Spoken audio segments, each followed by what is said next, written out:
Sa araw-araw nahirapan ka mag-isip ng menu para sa amo mo? Ito, baka makatulong, panoorin mo. Ay mga besh, magluto tayo. Isang paapalato ng baboy ang gamitin natin. Ito pinakuluan ko na. At gamitan din natin ng isang radish. Maski kalaki ng radish, mga besh pwede. At naghiwa, nagali ako mga besh ang sibuyas. Mga maliliit na sibuyas ang ginamit ko para mabango. At gamitan din natin ng ahos para pantaboy malas daw sa ating lulutuing baboy. Huwag kukurap. Ito, maglagay na tayo ng mantika sa ating kawali. Konting mantika lang mga besh, baka ma-stroke naman ang baboy natin.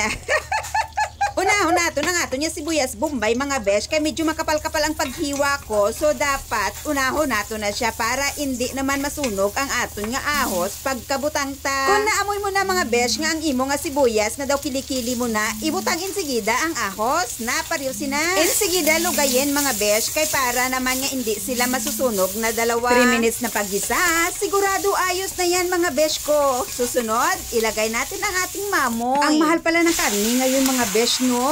Buti na lang yung karni na yan mga besh, tinawaran ko pa yan.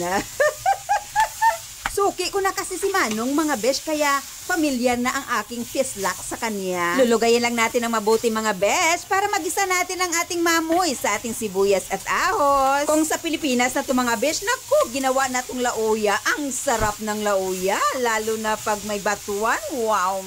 At kung sa bulubanta mo, ayos na mga besh, lagyan natin ng mainit na tubig. Sa pagluluto mga besh, naku, number 1 ang partner ko, ang mainit na tubig, dahil gusto ko maluto at kumulo agad. Medyo damihan natin sa paglagay ng mainit na tubig mga besh, dahil pakuluan natin yan within 1.5 an hour. Para super lambot, kag syempre mga besh, ang wala unto makakaon eh.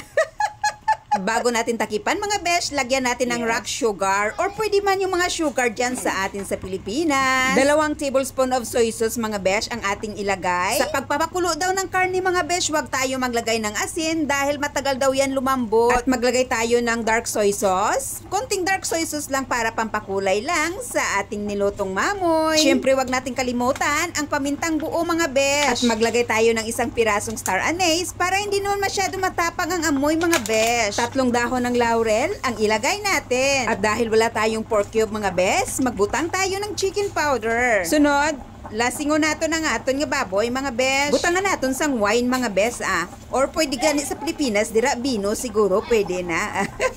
At pakuluan natin for 1.5 an hour. 1 hour pwede na siguro. After 1 hour, i-check natin mga besh. At ito nang kinalabasan niya, sigurado malambot na yan mga besh. And ito na ang time para malagyan na natin ng oyster sauce. 2 kakutsarang oyster sauce ang ibutang natin. Huwag natin pagpatamaan mga besh, kay basi mag-alat naman siya. Kagisabay na natin ang radish mga besh, samtang damo pa ang sabaw para maluto. Kagpakuluan natin for 30 minutes. Kagamuna ng itsura niya mga besh, nan. Wala na siya sang sabaw nga damo besh. Amo na gini ang perfect time sa paglagay naton sang black vinegar nga aromatic mga besh. Ang bango, promise, kag hindi masumod ang imo nga mamoy. Ihalo lang natin ng mabote dahil tapos na ito.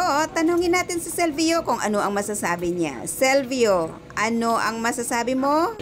Hi guys, I am Sylvia. So, this song I sing is yum yum yum yummy, yum yummy. Thanks for watching. Bye!